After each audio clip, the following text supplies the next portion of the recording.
Some of our experts in, we've got Sagarika Ghosh, Consulting Editor, Times of India, Kiran Mazumdar, Shaw-CMD at Biocon, Professor Bibek Debroy, Center for Policy Research and Consulting Editor, VT, now joining me on the phone as well. Sagarika, I want to start with you. Do you think, Prime Minister Modi lived up to all the hype that was built around this visit? Was this a statesman-like address, would you say? I thought so. I thought it was a very comprehensive global message. It ticked all the right boxes. He started with the philosophy of India, the Vedic moorings of India's civilization, went on to a comprehensive statement about Vasudev Kutumbakam, or the whole world is my family, and then also went on to actually give some tough messages to Pakistan, saying the UNGA is not the place to bring up Kashmir. That was clearly a snub to Mr. Nawaz Sharif's statement yesterday, clearly saying that he's interested in dialogue, he's interested in friendship, but only when Pakistan makes sure that the atmosphere is right and terrorism stops.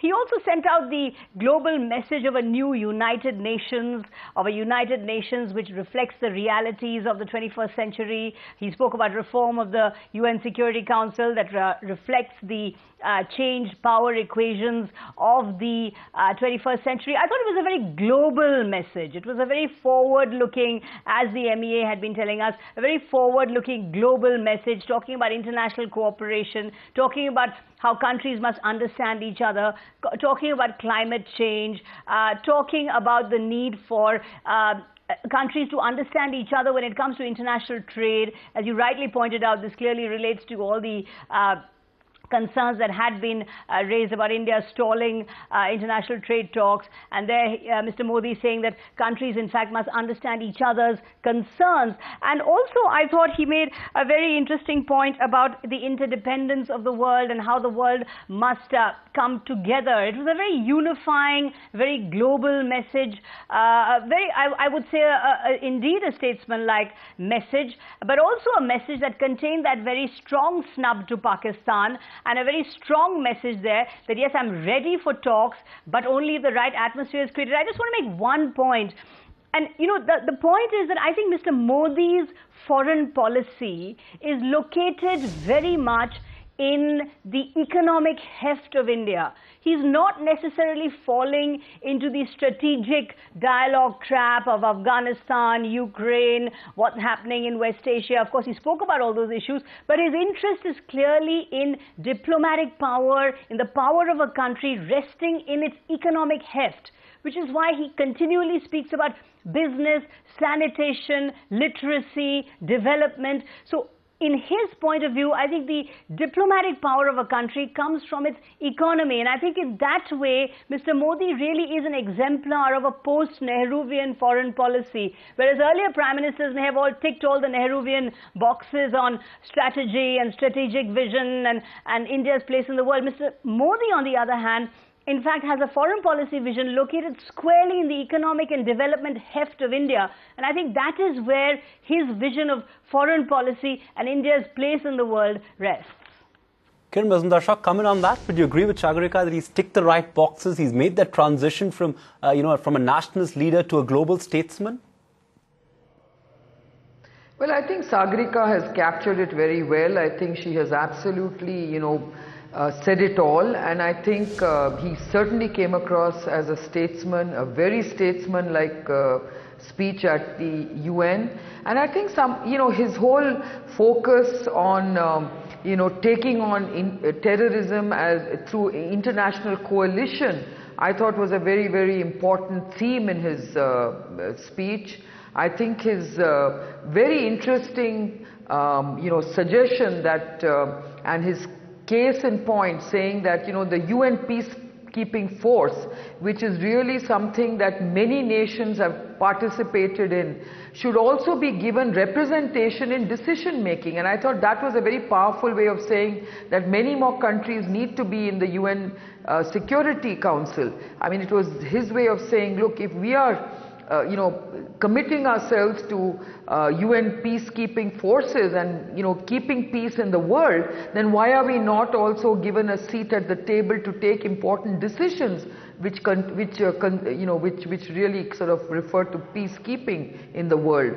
I think his whole approach to suggesting that we have a comprehensive convention on international terrorism, I thought is again a real call for an international coalition where, all nations have to come together to fight this terror and terrorism at large. So I think overall, I think everything that he said was so well put across, and as Sagarika said, I think he came across as a very tall statesman. And I really believe that he positioned India in a very strong way as a diplomatic power, as a nation that really wants peace in the world, as a nation that really wants to build its economic future and keep focusing on the inequities that exist in the world at large. And he feels that when he talked about the billions of people that really have no access to sanitation, power, water, etc., is really his way of saying that, look, the world has to basically be cognizant of this and play their part, especially the developed nations have to play their part in sharing technologies and economic opportunities that can fix these inequities. So overall, I think he made a great speech at United Nations, as his maiden speech at United Nations, and I'm sure it will be well received the world over. Reactions are coming in, but Sagarika, pretty uncharacteristic of an Indian Prime Minister to also make a pitch for a G-all. India has traditionally, looked for these little clubs to get a good deal for itself, whether it's, whether it's to do with bilateral trade, whether it's to do with strategic issues as well. Uncharacteristic for a Prime Minister to go out there and say that we need to look beyond a zero-sum game, that we need to look at a deal that works for all and not just for a small group of nations. Exactly, Sandeep. I think this again relates to the fact that Mr. Modi is acutely aware that the huge mandate he's received is a mandate for change. It's not a mandate for continuity. The millions who voted for him voted so that he would bring change to policy, he would bring change to the way of thinking, he would bring change to the Manmohan Singh UPA vision of the world. And I think he's conscious of that, and I think he's certainly aware that he needs to bring about real changes in policy. So therefore, you're absolutely right. He's not buying into the G20 or the G7 or the various groupings, but he's going for this G-all. And I think this is a vision that he's putting across as something that the UN should aspire towards. Remember, next year, 2015, is 70 years of the United Nations. Mr. Modi referred to that several times in his speech, which is why he kept focusing on the need to increase cooperation within countries, to end the hegemony perhaps of one country or a group of countries, that one country or a group of countries cannot dictate to the rest of the world what should happen. The UN must animate itself with a spirit of genuine commonality of 193 countries all working together. And as Kiran said, it's very important in his scheme of things that this commonality express itself in a united war on terrorism. And he dwelt considerably on that, saying that the war on terrorism has to be a common effort, since the sea and the space and the cyberspace are all being used by the terrorists. So therefore, this international kind of effort needs to be made. So that internationalism, I think, is what he was saying, and also that one country or a group of countries cannot tell the rest of the world what to do. I think that also was an important theme in his speech. Sure. Kiran, quick comment on his statement on the trade talks, really indicating that India is not going to budge from its current position, despite all the criticism that we've got from a whole host of international investors and from the US itself. Secretary Kerry brought this issue up, and it's quite likely that this will be discussed in talks with Obama as well. Do you think that's the right stand for India to take? I know I was chatting with you earlier, and you also said probably India needs to have a more nuanced position. Do you think it's a fair part on the part of the government of India to stick to its stand on food security at WTO? And also, what can we expect from the meetings that are lined up over the next few days with with the whole host of America Inc.? I think it's extremely important for us to stick to our stand on food security. I think the rationale that that the Modi government and the people at large have absolutely supported him on this particular stance, is that India needs to look after its own people, its own food security and its own poverty levels before we can really sort of, do what the developed nations are asking of us, which, we believe is not really addressing our concerns as a developing economy. So I think he will stick to his stand. And I think in terms of what is expected of India, I think we have been extremely open and fair in terms of our trade practices. I think, the demand on greater access to the Indian market, it really has to be looked at in a very different way. I think in terms of trips, we are extremely compliant. I think they cannot make an issue of one compulsory license and beat it to death, because I think we have been very compliant with trips. I think the stand we have taken on pre-grant opposition is extremely correct, because that's what is also practiced in Europe. I think the evergreening of patents is a very strong position India has taken and must continue to take, because we really don't want frivolous patents to be granted.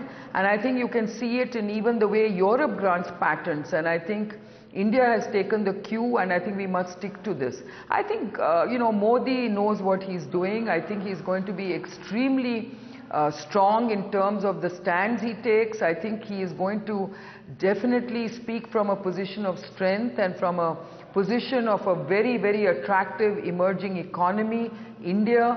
He's basically, spelt out a very strong case in terms of why India is going to be a very strong economy in the coming years, and so on and so forth. So I think from a bilateral trade discussion, I think, we can rest assured that the Prime Minister is going to really, do a great job of positioning India as a very strong economic emerging power.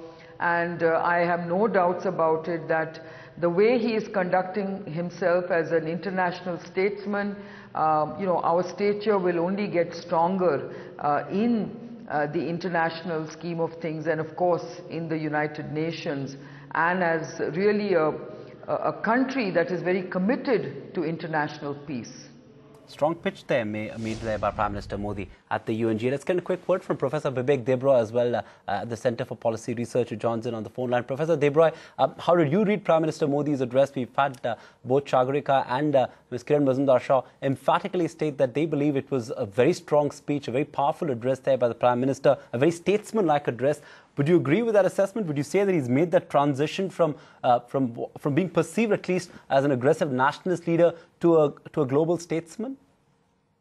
I think the thrust, whichever angle you look at, the thrust of that entire speech was on multilateralism. And I'm not using the word multilateralism only in the sense of the WTO talks, because he did hit out at, let's say, exclusive groups.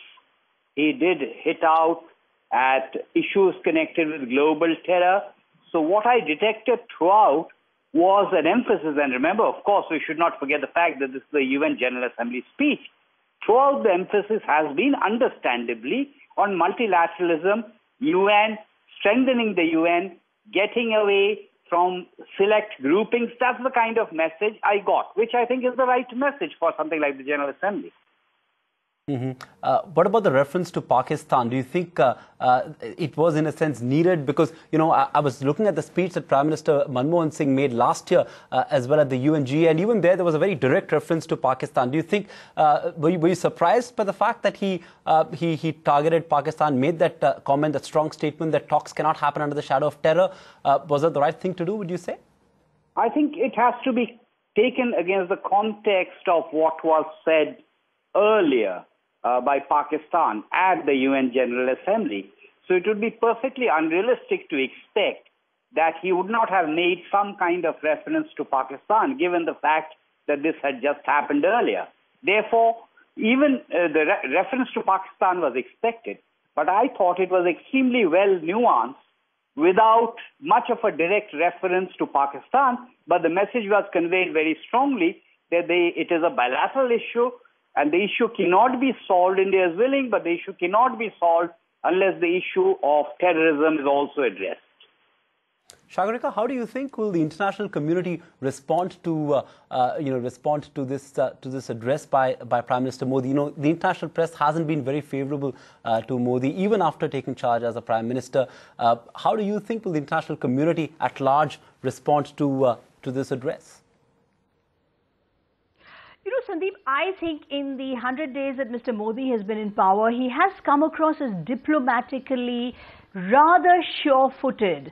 As I said earlier, he may not have had experience of international diplomacy as Chief Minister of Gujarat, but whatever steps he's taken diplomatically have been sure-footed, have been confident. He hasn't set the bar too high, but at the same time, he has proceeded incrementally, inviting the SAARC leaders to his inauguration, going to Japan, having Xi Jinping of China hosted in Delhi, even though there was the border incursion while Xi was in Delhi. But at the same time, Mr. Modi seems to be making diplomatically very sure-footed moves.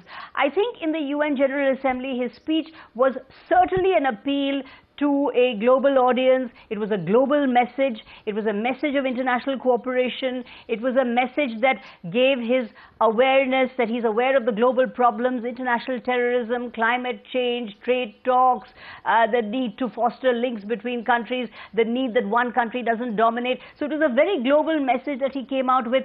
I also thought it was interesting that he said there should be an international yoga, there should be an international day of yoga. In fact, I thought that was a kind of interesting touch that he brought to the speech. So I think it was a speech that very much ticked all the right global boxes. So in a sense, he has hit the right note. I think the international community will appreciate it. Again, I come down to it. I think Mr. Modi's diplomacy, Mr. Modi's foreign policy is located firmly in the Indian economy. It's located in Indian development, it's located in the Indian economy, it's located in sanitation and literacy, in development.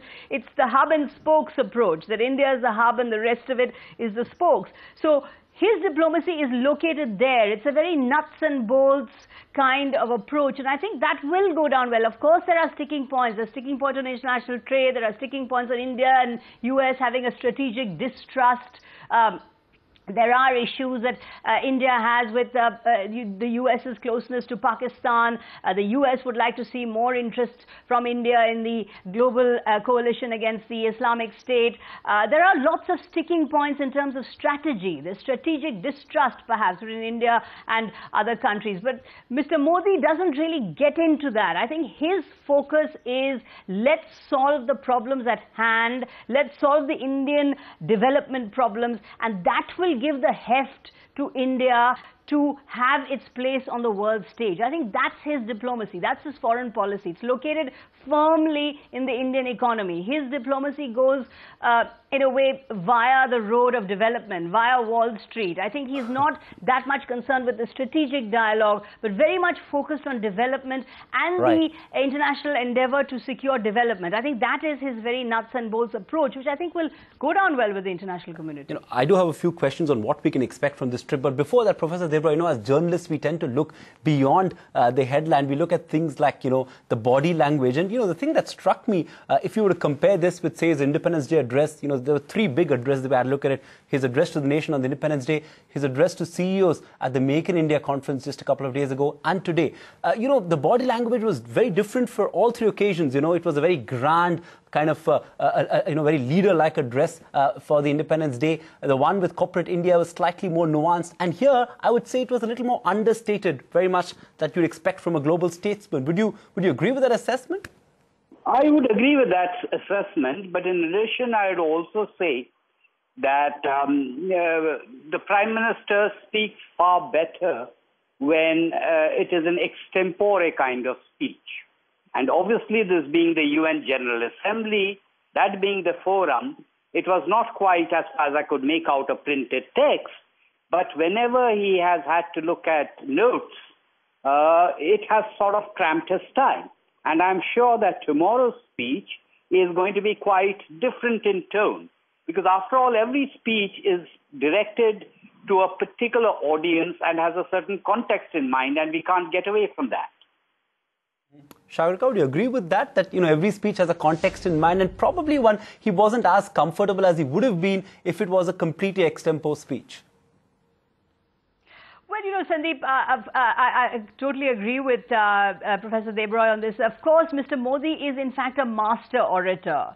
This is what he has in common with, in fact, President Obama, is that they're both incredibly good public speakers. And Mr. Modi, in fact, the Independence Day speech was very forceful. It was, again, a back to basics kind of a passionate speech. I thought it was brilliant to link the sanitation drive to the Gandhi Jayanti. So, again, it was a very good speech. His speech at the Make in India conclave was equally good. And this was, again, as you say, I agree with you, it was an understated speech. It was a speech that placed the global message in front. It placed multilateralism, as Professor Debroy is saying, right up front there. But at the same time, I think every time Mr. Modi speaks, he does try to put his own imprimatur on it. He tries to put his own signature on it. And I think his signature this time was, again, locating his entire foreign policy in what I see are the sort of nuts and bolts of the Indian economy and Indian development. And I think that is what marks his speech. In a way, that's the thread of continuity. It's the development, the economy, aspirations, what he wrote in that op-ed that came out in the Wall Street Journal, his signed piece just before he landed in the US. And a number of experts had said about that speech that, where's the strategic vision? Where's the stuff on Indo-US nuclear deal? Where's the stuff on nuclear liability law? Where's the stuff on patents law? Where's the stuff on defense, cooperation with the United States? So where's the strategic vision? Where's the strategic agenda? In a sense that that was what was said about his article. Maybe Mr. Modi is not that interested in the strategic agenda. Yes, he made the point about Pakistan. He talked tough to Pakistan. There was a snub to Pakistan. There was that reference to international terrorism and the need for that international convention on terrorism. But I think Mr. Modi's heart lies in mooring diplomacy and mooring India's place in the world, in India's economy, in India's economic heft, in development, in sanitation, in water, in eradicating illiteracy, in electricity. That is where Mr. Modi's energies are focused. And I think that's the continuity that one sees in all his speeches.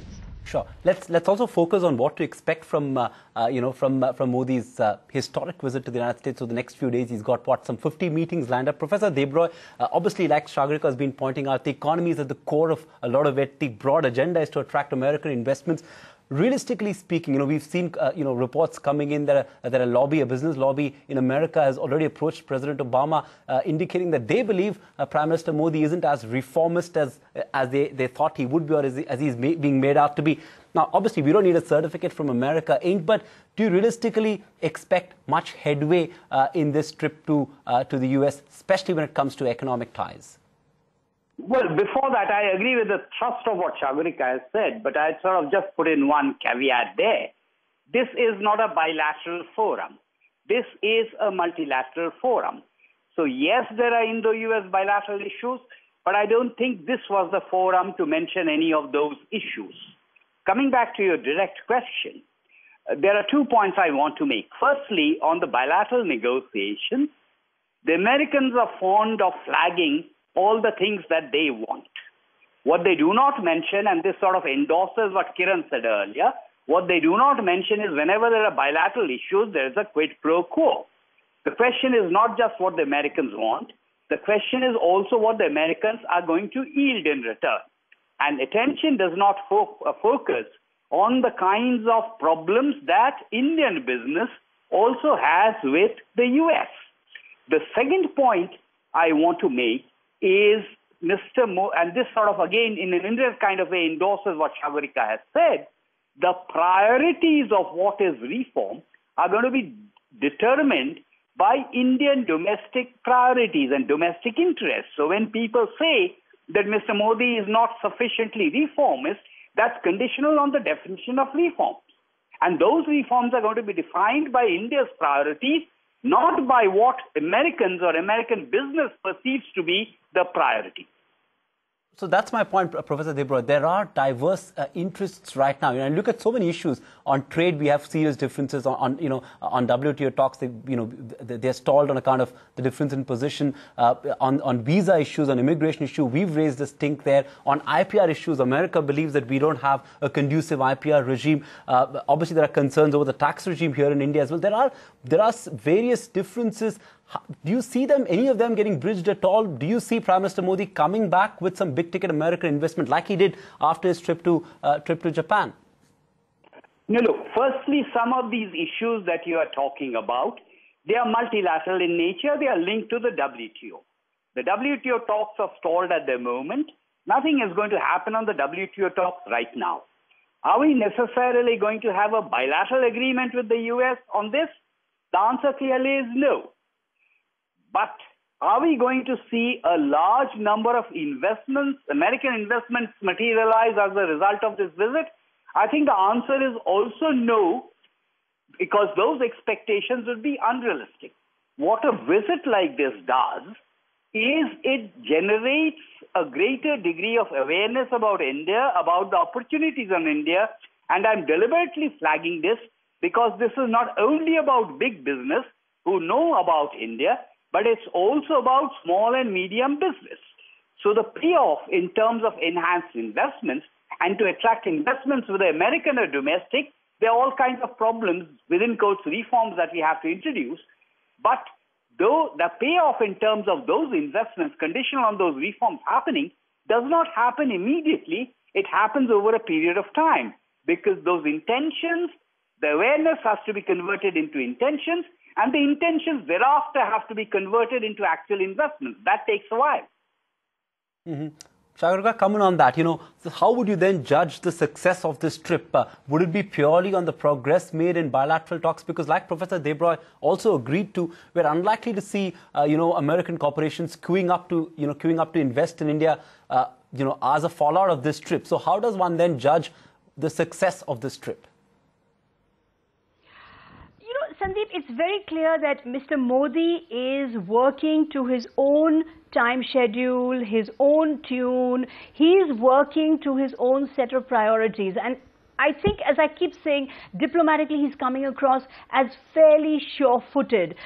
There are calls that why isn't he going in for big bang reforms, why isn't he doing a Reagan, or why isn't he doing a Thatcher? I don't think Mr. Modi is here to satisfy anyone on any kind of reform agenda. I think he has his own agenda and he's going to pursue that agenda. I think as far as this visit is concerned, there are very real issues. As Professor Debroy is saying, of course American business is worried about retrospective taxation, is worried about the ease of doing business in India, is worried about the plethora of laws, is worried about judicial overreach, is worried about a number of issues about doing business in India. The fact is American business is wary about India, and a number of American businessmen who have been speaking out in public have now openly are saying this, that it's not as easy to do business in India as we thought it would be. Now Mr. Modi has inaugurated his Make in India initiative. He has invited investors to come to India. He has said that he will make it easier to do business in India. But I think this particular visit, the success of this particular visit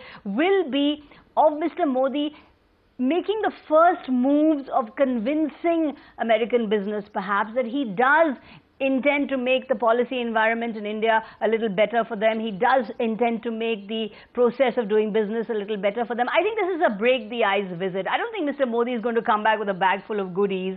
I don't think anyone realistically expects that all the strategic issues with Mr. Obama will be resolved. There are very serious differences between India and the United States. There is a serious amount of strategic distrust that exists.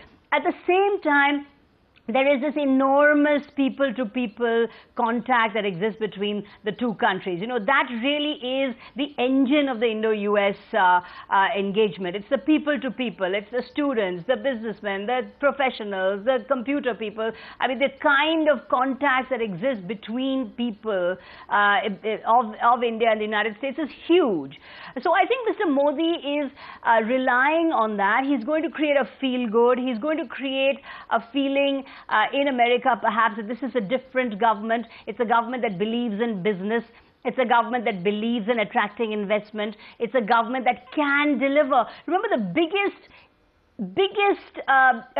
feature about Mr. Modi is that for the first time in 30 years, he has a majority. He has immense authority in the government, in the party. He's won a historic mandate. He's the unquestioned leader. He's not like Manmohan Singh, who's hemmed in by coalitions. He's not like any other prime minister who's hemmed in by not being able to make decisions. Mr. Modi can make decisions. He can make things happen, and which is why world leaders are lining up, which is why people are listening to him, which is why he's so important on the global stage, because he has this immense political authority at home.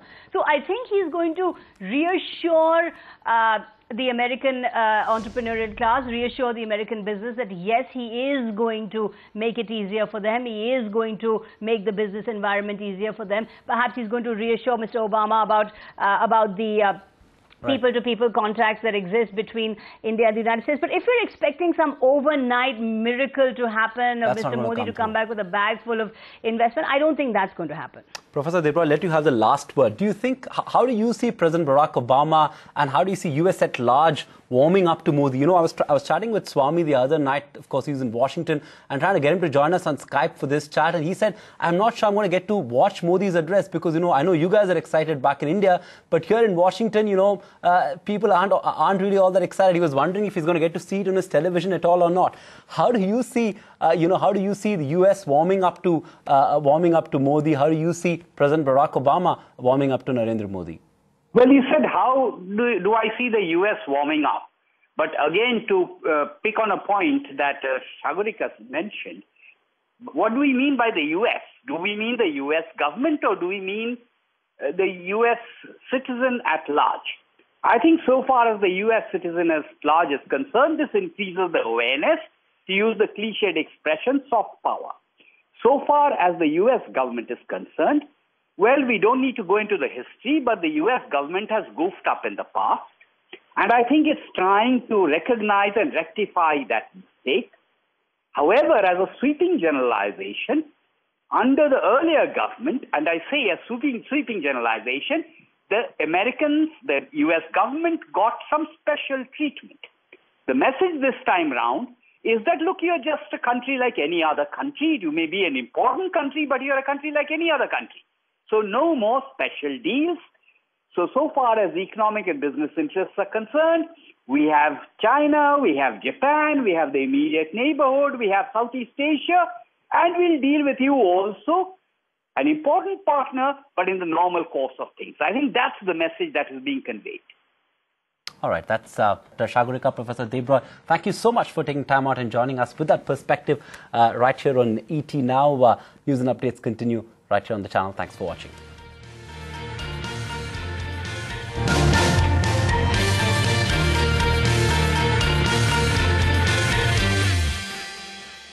Find us on Facebook at facebook.com/ETNow and don't forget to click the like button. You can also follow us on Twitter at ETNowLive. To stay updated with all our programming, hit the subscribe button on our YouTube channel by logging on to youtube.com/user/ETNow.